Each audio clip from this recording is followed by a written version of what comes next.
In the previous part, we have gone through the story of Lord Shiva, Ma Narmada, Sahasrabahu Arjuna and Parashurama. Please go through the previous part, if you haven't seen him yet. Kindly go through part 1 and 2 also. Links are given in the description.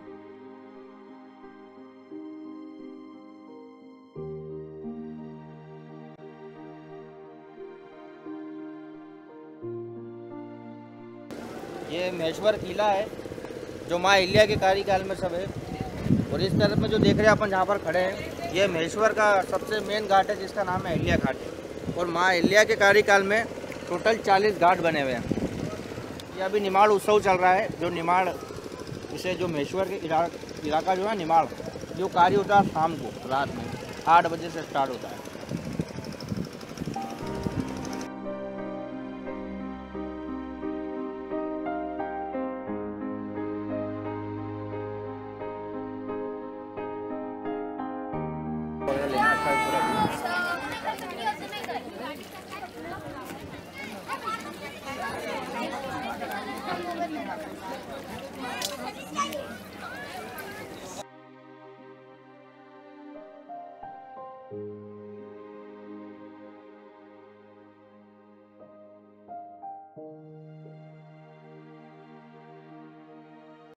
पानी ऊपर था, मतलब ये पूरा इतना दिख रहा है सामने, ये पूरा डूबा हुआ था। नॉर्मली पानी इस किले के मतलब ये फ्लैग पे लगा हुआ है, वहाँ तक पानी आता है। तो ये पूरा डूब जाता है, मतलब पानी के अंदर डूब जाता है। ये जो माँ नर्मदा जी की गोद में समाकर पानी आगे हो जाता है।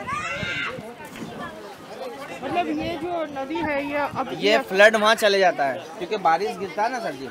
और ये 900 मीटर का पार्ट है जो माँ नर्मदा जी को 900 मीटर की साड़ी अर्पण की जाती है।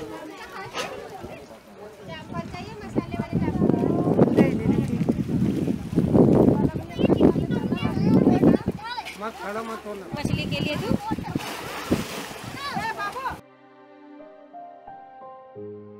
ये क्या फर्स्ट सेकंड थर्ड वही के अकॉर्डिंग? हाँ सर, मतलब जो अच्छी नाव जिसकी सजी है उसे इनाम मिलते हैं। 20,000 40,000 ऐसा इनाम दिया जाता है। तो ये जो गवर्नमेंट की तरफ से इन्हें दिया जाता है निमाड़ से। कंपटीशन साल में कितना बार? ये एक ही बार होता है बस अभी के समय में। वो फर्स्ट है, ये सेकंड है। ओह, ये फर्स्ट है। हाँ सर, ये लिखा हुआ ना सर, इधर आइए।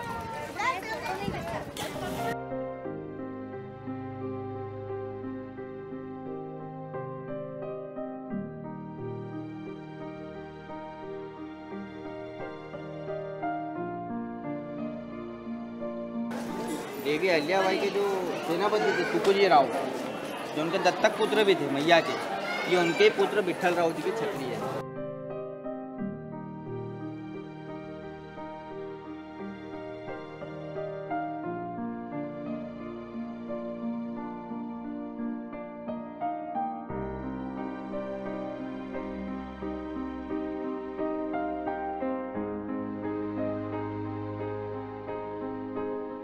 देवी अहिल्याबाई के जो पुत्र थे माले राव, मतलब उन्हें क्या है कि मतलब राजपाट के अंदर इतना इंटरेस्ट नहीं था।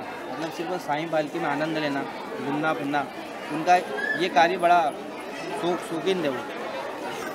एक दिन क्या हुआ कि कोई रथ, जो हाथी के ऊपर जो रथ होता है चलाने वाला, उस रथ के ऊपर बैठ के कोई चलाने वाला नहीं था, तो उस रथ को लेकर खुद ही स्वयं निकल पड़े।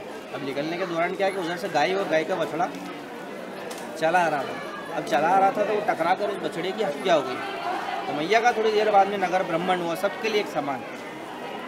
तो वहाँ से गुजरने लगे वो, तो उन्होंने देखा कि ये गाय का बछड़े के साथ में क्या हुआ है। तो वहाँ की प्रजा ने तो देखा ही था, क्योंकि मैया ने देखा, उतर के गए। तो वहाँ की प्रजा से पूछने लगे। तो प्रजा ने क्या है कि उनको बताया नहीं, क्योंकि उनका पुत्र है, दंडित ना कर दे अपनों को भी। तो फिर उन्होंने माँ साहब उनके ऊपर हाइपर हुई, तो फिर उन्होंने फिर कह दिया। मैया थोड़ी देर पहले यहाँ से माले राव जी का रथ निकला है, उस रथ से बछड़े की हो गई टकरा के हत्या। तो माँ साहब काफ़ी क्रोधित हो गए। क्रोधित होने के बाद में डायरेक्टली घर गए। घर जाने के बाद में उनकी बहू से कहते हैं कि किसी माँ के सामने यदि किसी बच्चे की हत्या कर दी जाए तो उसके साथ में क्या करा जाए। तो उनकी बहू को इस विषय में कुछ मालूम नहीं था। उनकी बहू ने क्या कह दिया कि उन्हें मृत्युदंड दिया जाए। उसी समय आदेश जारी कर दिया कि माले राव को भी उसी तरीके से मृत्युदंड दे के मारा जाए। अब ले जाकर उन्हें बांध दिया गया। अब बांधने के दौरान कोई रथ कोई नहीं चलाने वाला। क्योंकि राजा हैं, उनको दंडित कर दे तो अपने को बाद में दंडित ना कर दे। तो उस रथ को कुछ स्वयं मैया बैठ गए और रथ को जैसे आगे बढ़ाने लगे तो वो रथ के सामने गाय जो थी वो आड़े आ गई। जब से वो इंदौर का जो राजवाड़ा उसके जस्ट पीछे जो बाजार है आड़ा बाजार, उसका नाम आड़ा बाजार रखा है। फिर टुकूजी राव ने कहा जो उनके सेनापति थे कि मैया ये गाय भी नहीं चाहती कि किसी माँ के सामने किसी बच्चे की हत्या हो। कुछ समय के बाद में अनेक और बीमारियों के साथ उनकी मृत्यु हो गई थी।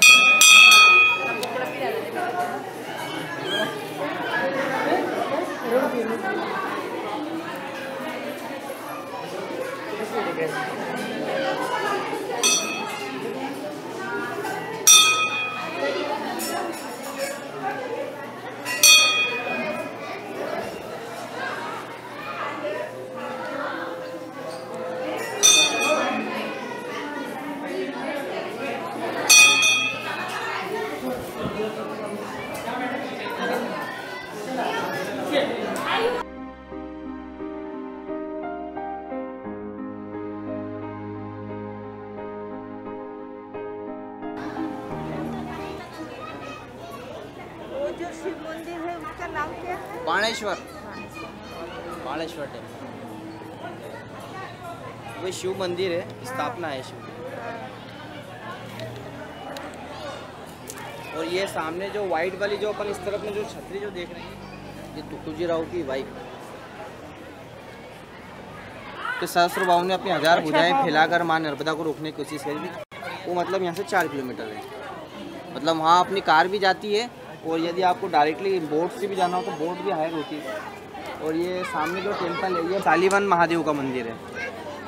ये जो मंदिर है ये तिलेश्वर महादेव, जब मकर संक्रांति आती है तो यहाँ का जो शिवलिंग है वो तिल के बराबर मतलब बढ़ाया जाता है इस साइज के अंदर। तिल जो होता है ना, जब मकर संक्रांति में लड्डू बनाते हैं तिल्ली के, जो उस दिन यहाँ पर अभिषेक पूजन कार्य होता है।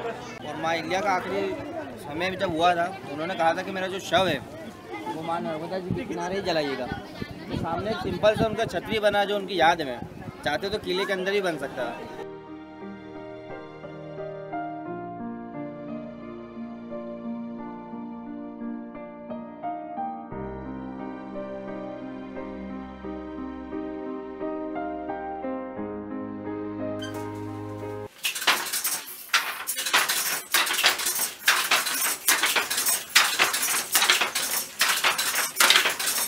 ये 5-5.5 हज़ार तार को लेके साड़ी बनती है सर, पूरी 5.5-6 हज़ार। और 108 मीटर का वार्प लगता है जिसमें 16 साड़ी बनती है। जब इसमें वार्प और कलर कॉम्बिनेशन हमको चेंज करना होता है तो उन तारों को वापस हमको रिपीट से वापस जोड़ना पड़ता है, फिर जाके हम नेक्स्ट वार्प स्टार्टिंग कर सकते हैं। एक बार में कितना साड़ी होता है? एक ही सर ये 3 दिन में एक साड़ी बनता है, 3 से 4 दिन में। ओके।